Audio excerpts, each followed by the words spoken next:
thank you there, folks, for joining us for this December sustainability series. We're really excited to host Micah Johnson and Brock Johnson, same last name, maybe no relationship, we'll see. And the title of the presentation today is Solar Third-Party Ownership and the IRA. We thought it was pretty important to talk about the concept of solar. What are some new financial reasons that people should consider solar, especially here locally as a result of the Inflation Reduction Act? So excited to bring in some experts to help us figure all this out and make sense out of it. So thank you both for being here. Just a couple of quick logistical items. During the presentation, if you could type questions in the chat, that would be great. And then we have plenty of time at the end, around 15 or 20 minutes towards the end for like kind of open questions and stuff. So thank you again for being here. And at this point, I'll turn it over to Mike and Brock. Well, that was quite the introduction there, Brock. He said he wanted experts on this, so we're going to go see if there's anybody. I don't know, there may be somebody around that we can do that. No, I'm Micah Johnson. This is Brock Johnson. In a minute, you'll hear from him. To my knowledge, there's no relation there, but you never know. We're energy nerds here at Solar Connection. Solar Connection is a solar installation company here in Rochester, Minnesota. We specialize in slinky repair and typewriter maintenance. We want to thank Kevin and the DMC for having us. The truth is, we're just the people he'd come up with on short notice, but we'll take it as a win. And I will say, of all the sustainability series you've ever been to, this one will be by far the most recent. Brock, take it away. Well, that is a great introduction, Micah. And yes, I do not believe that we are related, but yeah, thank you for having us. I'm Brock Johnson.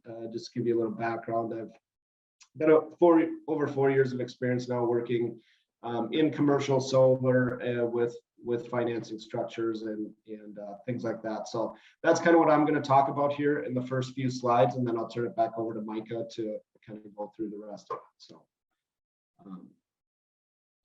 So kind of what I'm going to talk about here first is third-party ownership models, mainly for commercial businesses or nonprofit entities, government entities, things like that.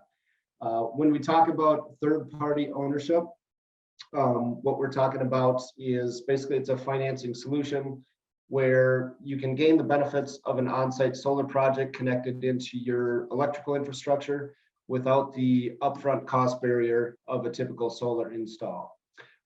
Most commonly, these have been applied to nonprofits in the past because the tax credits that are associated with a solar install, nonprofits historically have not been able to take advantage of those.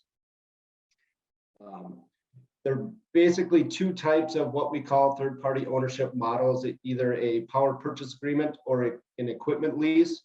And we'll talk a little bit about the similarities and differences of each of those, but effectively they're pretty much the same concept. Both are going to have a solar company that's going to install the project, a bank or investor in most cases that's going to own it for the long term, and then the host customer that you're going to put the solar either on your roof or on ground space, and you're going to benefit from the electricity reduction and the power produced off of that.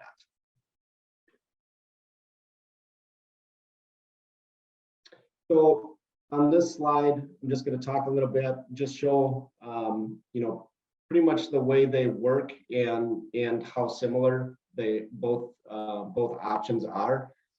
So an equipment lease, investor or solar company will own the project. Basically, we're coming to a customer saying that we can build you a 1 megawatt solar project that is going to give you so much in energy savings annually. We'll structure it over 20 to 25 years. You're just going to pay us for the equipment, and you're going to save so much money on your electricity costs over that term. Doesn't cost you anything to enter into it. Once it's up and running, you'll start making your payments so that it can coincide with the savings that you'll see on your electricity bill. Power purchase agreements, basically the same structure. It's a longer term, 20-25 year agreement. The host customer is going to provide the roof or ground space to develop the project. And then we're going to connect that directly into your electrical infrastructure. So when the solar array is producing, you are directly benefiting from that energy. And in most cases, it's also tied to the grid. So so that when it's overproducing, you're putting energy back on the grid, and underproducing, you're still getting energy from the grid. Power purchase agreement, same basic structure. In most of the cases with a lease or a PPA, the investor or the owner of the project is going to take care of the insurance, operations, and maintenance over the course of the term of the agreement. Sometimes in an equipment lease, that might be a little bit different, but almost always in these types of arrangements, the owner of the project will cover the insurance and O&M. So the key difference here is going to be in the language of the contract. When you're setting up a power purchase agreement, typically you're structuring the payments directly based off of the production of the system. So you're going to estimate out, how much power it's going to produce over the course of the year. You're going to apply a kilowatt hour rate to that, and that's how you're going to pay the owner of the system. Ideally, it's going to be structured so that it's cheaper than what you would have otherwise paid for electricity from the market. But really, the main difference here is that a PPA is tied to production, where an equipment lease is just you're leasing the equipment. Similar payment structure though. And here again, it's typically for the customer, you want it to be structured so that you're going to save money on it, versus what doing nothing and just buying the electricity as you always would have. At the end of the term, this is where you want to, whenever you're looking at these types of arrangements, you want to emphasize what's going to happen at the end of it, because there's a lot of different ways that it can be structured. Typically, there's going to be a couple different options. If it's a 20-year agreement, at the end of that term, there's still good life in the solar system. You can extend it out for another 5 to 10 years if the customer and the owner agree to it. The customer would also typically have the option to purchase it at the fair market value rates at that time. And then they would just take over insurance and operations and maintenance from there on. Or typically you can remove the project and either go with something else or just go back to the way you've always bought power in the past. So very, very similar arrangements between both options. So this talks a little bit about, I can't see the title of it, but I believe it's the benefits of this type of third-party ownership structure to the customer.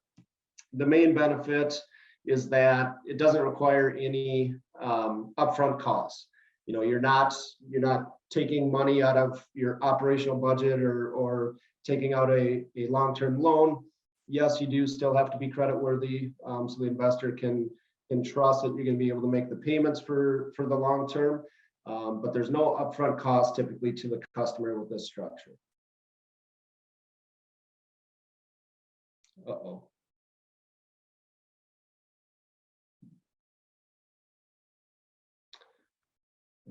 Apologize, we froze up.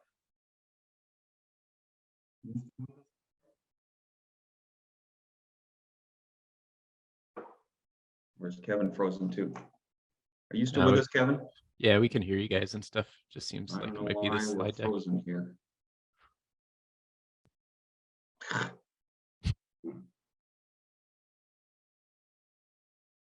There we go. There you go. As we're here, fellas, we have a question in the chat too. Do you have recommendations for organizations who are interested in either an equipment lease or PPA, but would like to set it up as an expense lease versus a capital lease? That's a good question. I mean, it would be, yeah, I mean, there's certainly different options to go about it. It'd be on a case by case basis. I mean, I don't have any specific recommendations, I guess. Most of the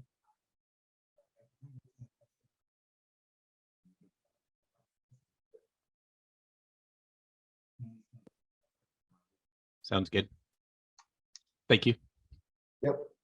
So yeah, kind of the main benefit is it, like we said, it doesn't take, you don't have to take money out of operations or out a big loan to tie up borrowing power. You're taking money that's already being allocated for an electricity expense, and you're just reallocating it to the solar project. And again, ideally you're saving money at the same time.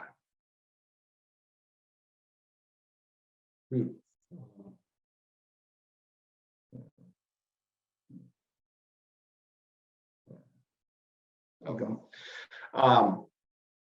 Another benefit is you're locking in your electricity price basically for the next 15, 25 years, however long the contract is. Typically there's, whether it's a PPA that's directly tied to the production or an equipment lease, and generally there's an escalator in there to account for inflation and things like that.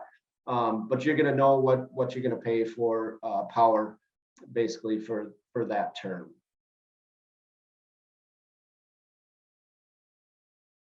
Again, most of the time, the way it's going to be structured is your payment will include insurance, operations, and maintenance. Typically in a PPA, that is all captured in the power purchase agreement rates that you're paying. An equipment lease, there might be a separate operations and maintenance agreement that's structured between the owner and the customer. The nice part about this, one concern we typically get from companies or organizations, facility staff, is you want to put this big solar project on our property, is that just going to be more headaches and more problems for me? The owner of the project is typically going to take care of all of that, and there are long-term warranties and things like that too. So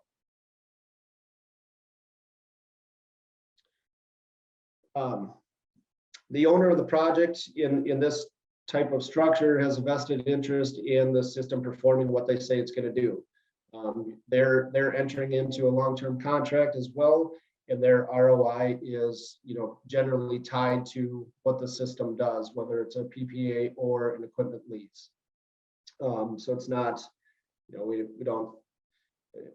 don't like to think that companies are out there doing this anyway, but we're not just selling you something and then walking away. Another benefit, no matter which way you go, is you get to market and advertise your organization is a leader in clean energy production, and you're directly benefiting from 100% clean energy. So those are some of the benefits. Here I'm just going to talk a little bit about some of the barriers that we run into with this type of a structure. This isn't really a barrier, it's just more of a little bit of a con, but typically the customer will generally not save as much money with a PPA or a lease as they would with a direct ownership, especially now with some of the incentives in the IRA, which we'll touch on in a little bit here. Generally, this type of structure does not work for smaller solar projects, what we would call under 200 kilowatts. Just from an investment standpoint, an investor is looking for a typical ROI, and it's hard to structure it so that the customer is going to see some savings, and it's going to make sense for an investor if it's too small of a project. These are not widely accepted everywhere. There's certain states that will allow power purchase agreements. There's states that will not allow them. There's utilities that are not they don't like power purchase agreements, or they'll, we have a law here, a statute in Minnesota that gives utilities the sole right to sell electricity. So sometimes that is a barrier, but there's also with the lease option that is typically can be applied anywhere that I know of. Some of the, if we're leasing equipment to nonprofits, there is a treasury code that says that if you're leasing equipment to a nonprofit, you cannot claim the tax credits that are associated with that. So that has historically brought up a pretty big barrier for nonprofits that would like to be involved in renewable energy. But if they can't do a PPA and you can't lease equipment to them, or the investor can't get the tax credits, it really makes it so that it's not financially feasible. However, there are some ways around this. There's multiple legal companies that specialize in tax law and renewable energy law, where you can, basically the nonprofit sets up a for-profit entity, and then there's just certain ways you have to structure that for the IRS, and that will accommodate the IRS laws and typically accommodate the utility rules and regulations too, so that all parties can cross their I's and dot their T's, so to speak. And I know I said that backwards. But renewable energy credits, if these are important to the customer, or being able to advertise your company or organization as 100% clean energy, sometimes the owner of the project will own the renewable energy credits in a third-party owned structure. Other times, if you're with certain utilities and you're participating in kind of like a solar rewards with Excel or another incentive program, then the utility gets the rights to the renewable energy credits. So this gives you an idea of how third-party owned power purchase agreements are viewed by different states across the U.S. As you can see, Minnesota, it's status unclear. There's basically certain utilities don't have any issue with them. Certain utilities do, which is certainly understandable. So it's important to work with the utilities and work with the rules and regulations to make sure that we're abiding by the laws and doing everything so everybody's happy.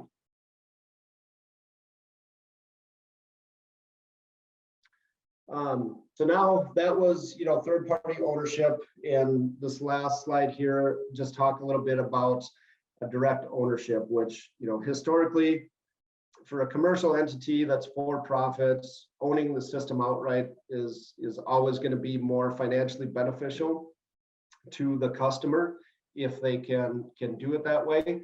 With the new incentives in the Inflation Reduction Act, nonprofits can now benefit from the 30% tax credit as well.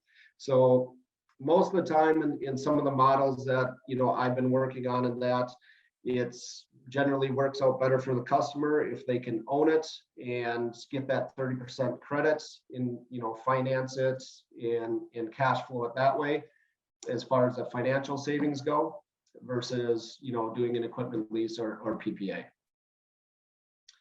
So some of the pros of owning it directly, like I just said, all organizations can now take advantage of that 30% tax credit.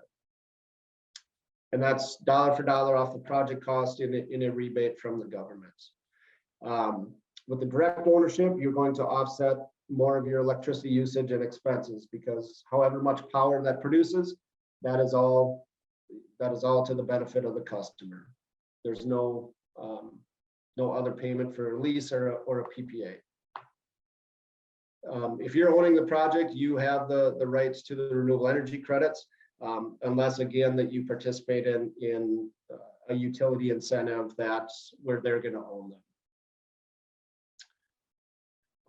Another pro is, even though it's not a lease or a PPA, there's a lot of financing options out there now that can structure the payments over, 15, 20 years so that it is going to cash flow and save you money while you pay for the system. A couple of downsides to direct ownership. It does require a capital budget. So whether you're financing or just doing a capital outlay, it will require a capital budget for the system. And then the insurance operations and maintenance costs are going to be assumed by the customer from the start, which that's not really a downside as long as you're factoring in those costs into the overall return. Yeah, I will turn it over to Micah now and be happy to answer any questions. Yeah, we will take questions, but please remember, now that I'm a parent, I remember the scene in Return of the Jedi where Yoda is so sick of Luke's questions, he just ups and dies. So you got to be careful of that. I always knew Brock would be a tough act to follow, and I was right. I couldn't follow a word of it. We're going to go into the, before I go into the IRA, we're going to talk a little bit, just briefly. This is not the subject of the presentation, but just for those folks that are like, hey, wait a minute, maybe maybe a PPA isn't right, a lease isn't right, or I want a system, but it's under 200 kilowatts, so I know I can't do the third party. What options are out there, or even for others? Important that if you're looking into solar, that you definitely check out the PACE program, PACE, Property Assessed Clean Energy. It's a great program for commercial entities, for nonprofits. It's assessment on your property rather than a traditional loan. And so there's some certain advantages to it. So there are other options in there. Again, not the subject of the presentation here, but just so you know, there are other options if you were interested in something like this and it didn't work for you. Anyway, moving on. Just first of all, a really quick disclaimer on the IRA. Some of the rules of the guidance are still being written. Some of them will not be fully clear and fully written until mid-2023 or even later. There are things that are still in flux with this. We're going to give you the best knowledge that we have, but I just showed some of the, just on the apprenticeship rules, you can see some of the different places where all those are being written and dealt with. And then a quick disclaimer, I got a few pictures in here. Those do happen to be our systems just because that's what I can use copyright free. Even though some of them are not necessarily the right size for some of the discussion here. Moving on. Just some info sources. You'll get a copy of this if you want it. These are just some of the places where some of this info would come from. We'll move ahead from that. So residential, what's changed with the IRA? The 30% tax credit has been extended at full 30% through 2032. Then we've got 2 years of step down. Batteries or energy storage of any kind of at least 3 kilowatt hours is included, with or without solar, regardless of the fact that kilowatt hours is a stupid way to rate batteries, but that's another topic for another presentation. But you can do standalone battery systems without solar. The previous tax credit, the batteries had to be installed with the solar, 100% charged by the solar. Now, standalone battery storage systems, regardless of the solar, you can still get that tax credit. That's an interesting thing. Nonprofits, it kind of changes, and that's why tax is in quotation marks there. So the tax rules are different. So now they have what's called a direct pay.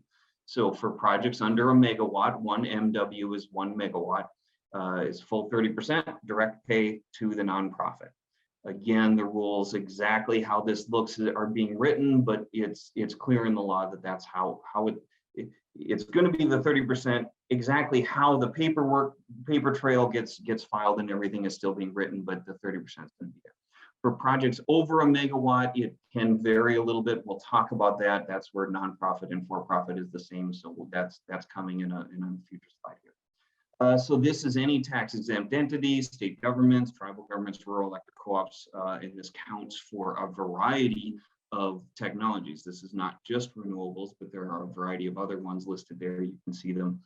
And you do have to meet the domestic content requirements. Again, that's coming in a future slide, but just a little asterisk there to kind of keep in the back of your mind.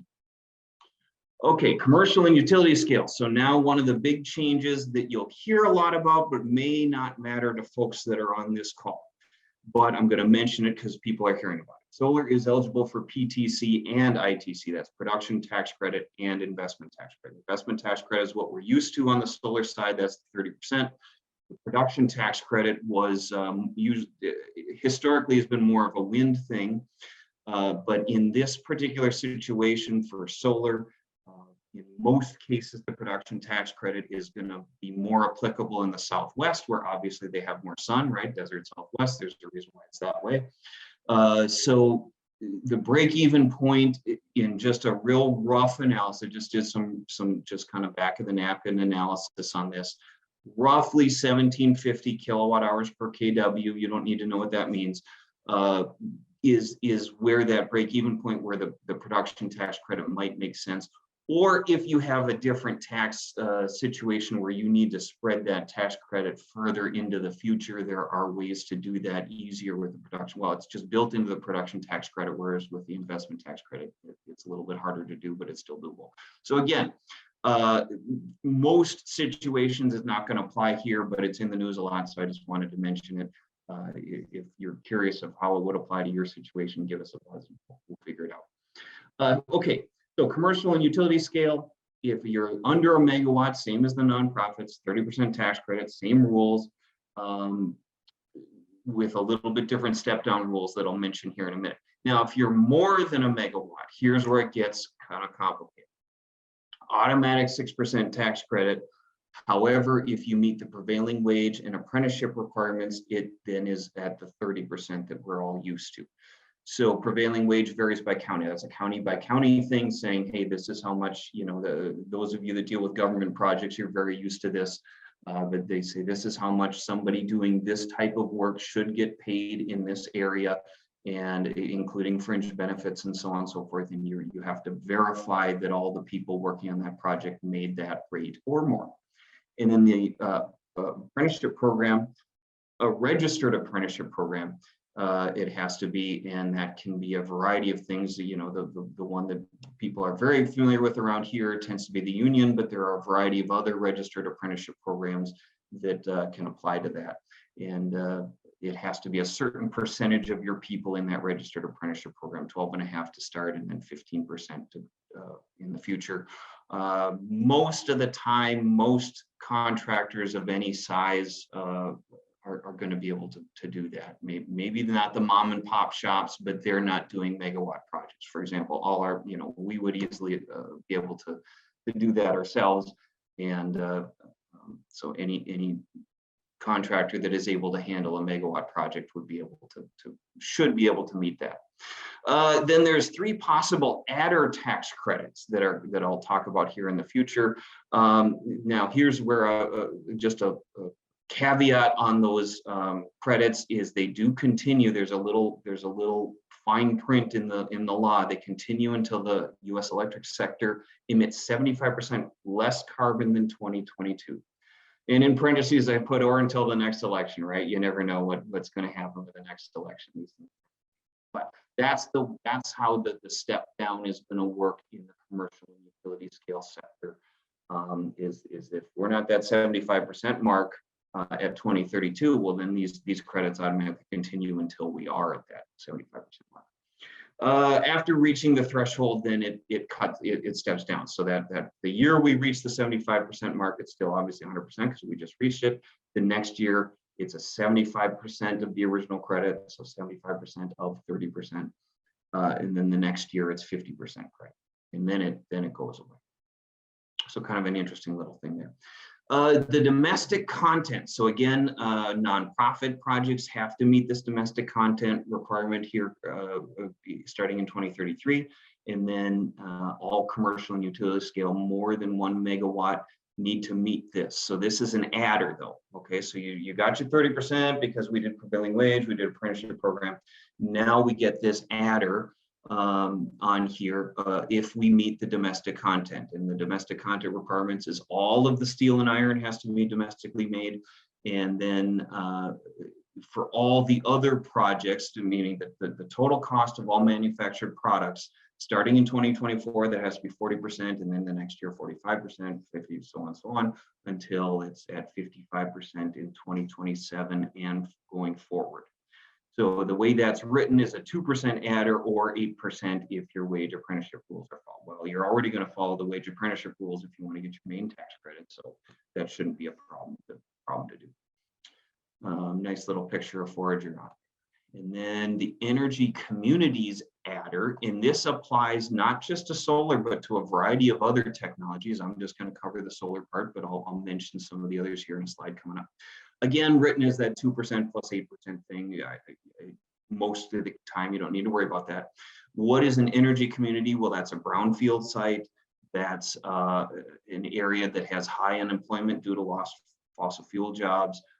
Census tract where a coal mine closed or a power plant retired after certain years listed there. And you know, there's ways that they have to track these. I won't get into the weeds on that, but if any of those apply to your community or your census tract, there's a way to get an extra 10% tax credit there. So that's kind of cool. And then the other adder is the low-income communities. This is for the investment tax credit only, which again, most projects are going to be doing the investment tax credit, not the PTC. It's more common in the wind world. And that's another 10% adder if it's in a low-income community or on Indian land.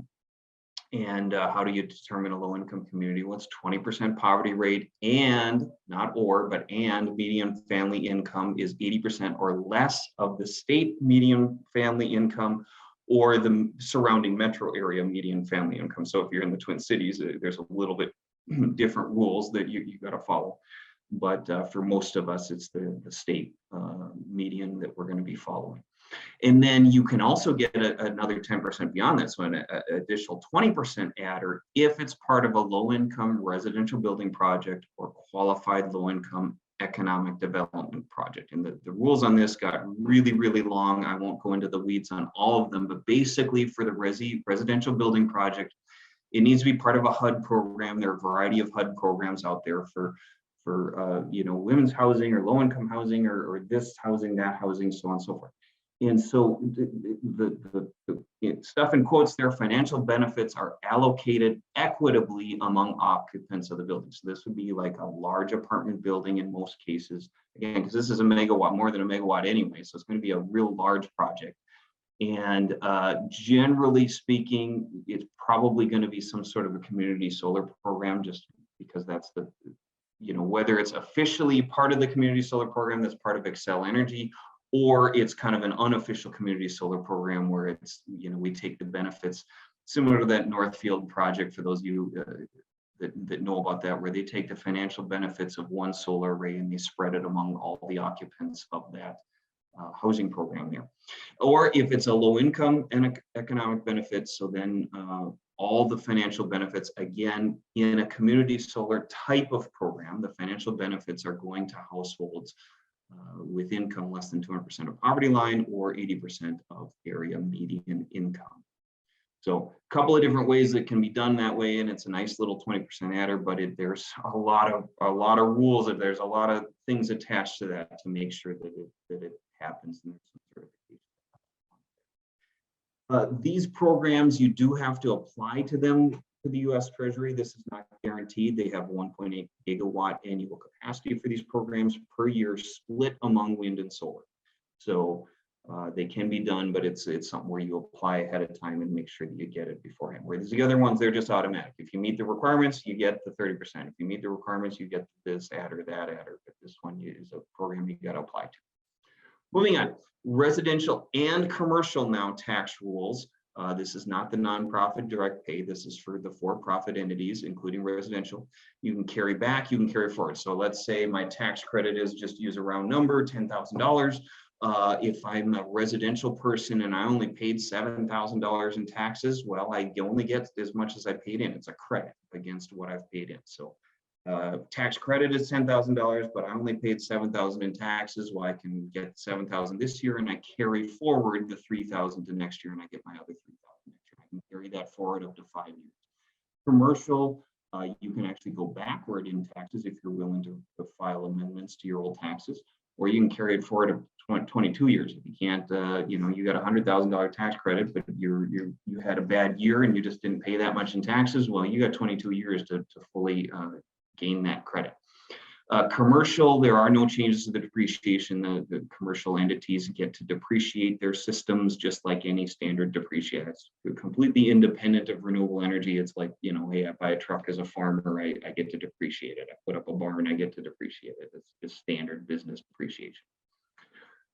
Transferability is new in the commercial sector.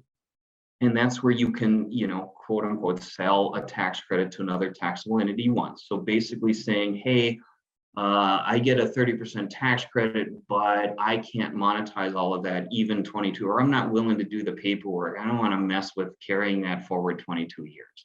Well, I just want my money now. And so I'm going to sell that to someone else. I've got a buddy who owns a manufacturing shop, and he'll pay me 26% of that 30% tax credit, and then he gets the 30%. I get the 26%. Sure, I lost 4%, but I got my money now rather than trying to carry it forward 20 years. So that's what it is. There is no impact on either the buyer or the seller on income taxes, meaning the buyer doesn't deduct that money that they got, and the seller doesn't have to report it as income tax. And then the commercial storage, also just same as Resi, our threshold is 5 kilowatt hours now, or thermal energy storage for those of you familiar with those. But again, same as residential, 30% with or without solar, and that's a new thing in the law now starting in 2023. I already mentioned standard commercial depreciation continues both on storage or on solar or on any of these other technologies, and no changes to that. Other credits, I'm not going to spend a lot of time on this, but just so you know, there are a variety of other credits coming. This is not a full and complete list, but some of you are familiar, I'm sure many of you are more familiar with these than I am. At the bottom, I kind of highlighted that there's now the REAP grants for those of you that are in rural areas. Rural means anything less than 50,000 people, so that's outside of Rochester, outside of the Twin Cities metro. Pretty much anyone else will qualify for that. You can get REAP grants. The REAP grants now go up to 50%, and they've added $1 billion to the it's a competitive grant. There's this much money. When it's gone, it's gone. Well, they added $1 billion to the budget for that, $1 billion a year. So that's pretty cool, and it can be up to 50%. That's not the focus here, but just want to mention that that's coming. And then there's $9.6 billion for financing rural co-ops to purchase renewable energy and related stuff. I'm not very technical with my terms there. If you're part of that, you're probably already looking at that, hopefully as a potential opportunity. If you want further, this was a quick overview, of course, of third-party ownership and the IRA. If you want to deep dive a little bit more into what this might mean for you, Rochester Public Utilities puts on a great class, community ed class coming up here February 25th. It's free, RPU covers it, and it's really, really great. And there is registration required. It's free, but they want to register just to make sure that we keep the fire marshal happy. That we don't, have 50 people in a space only rated for 35 or whatever the case is. So you do need to register, but it is free and it's pretty cool. You don't have to be part of Rochester Public Utilities to register, but because it's community education, anybody can register for it. So that's just that. And then I've got just a little, my favorite saying on, I'll give people a chance to write that down. Of course, it'll be on the slides you get afterward. Get the info down. Or screenshot or whatever it is you're doing. Oh, on those tax credits, one thing to be careful of is skylights are not included in the tax credits. I tell you, I put in a skylight the other year, and boy, the people that live above me are furious. Okay, my favorite saying about solar. And we are here for questions. And if we can't answer them, we will find a way to find the person who can. Awesome. Thanks so much, Mike and Brock. Really dense amount of information, and it's super helpful to have it all kind of in one place packaged together. It was really informative to see the differences too between a solar lease and power purchase agreement and how certain rules are eligible here versus not for PPAs. So appreciate your time and expertise. I guess if you want to bring this slide deck down, and just open it up for questions from the group here. I'm just interested if anyone has any questions for Micah and Brock while they're here. Please unmute and let us know.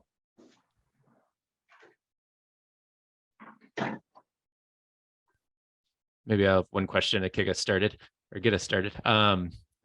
Just curious from like a solar vendor's point of view, the impact of the Inflation Reduction Act bill, kind of what you're seeing or conversations you're having as a result of its passing. I guess just some interest on like how are things going business wise as a result of this policy. Yeah, it's been kind of it's been kind of interesting actually. What I've found, what two big things that I've found, and then Brock jump in with whatever you've seen.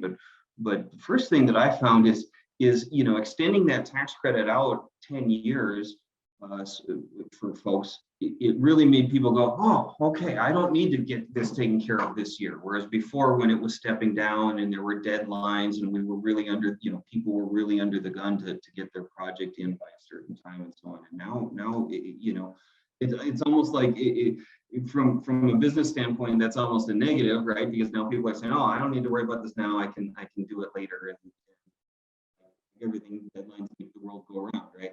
So on the plus side, that gives us a little breathing room, but on the minus side, there's a little bit less demand. But the fill-in has been the nonprofits now. As the word is getting out to the nonprofits that, hey, all of a sudden this 30% tax credit is available to nonprofits. And now all these churches that I've been in conversations with for many, many years are finally saying, hey, maybe now's the time to make something happen. So that's been kind of an interesting addition. Anything to add? No, that's basically what I was going to say too. I think the biggest from the commercial side, the nonprofits, a lot of nonprofits have always wanted to do something with renewable energy. It just wasn't financially feasible. So this was definitely the change that we were very happy to see, and is going to open up a lot of opportunities, for us and for nonprofits across the country to participate in renewable energy. The other thing too is the battery storage. We're starting to see on the commercial side a little bit more interest in those now that you can get the tax credit without pairing it with a renewable resource. So for peak shaving on demand charges and things like that, that's where we can start seeing it being applicable.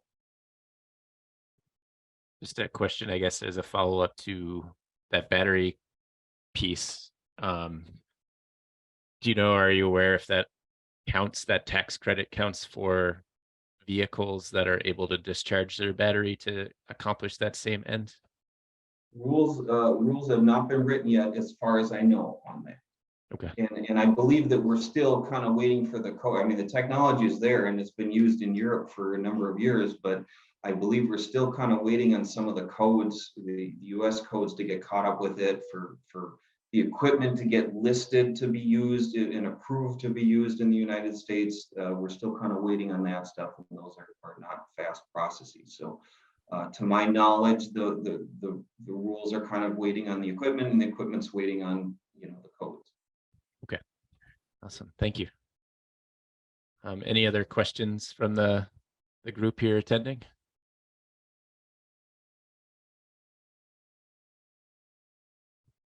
All right, if not, thank you, Micah and Brock, for your time today. This was awesome, much appreciated. Well, I want to say that you've been a wonderful audience. You deserve a great presentation, and I promise I won't rest until I get to the bottom of what went wrong here. Sounds good. Appreciate all the jokes too. It was great. Thanks, everyone. Yeah, well, thanks everyone. Have a good holiday.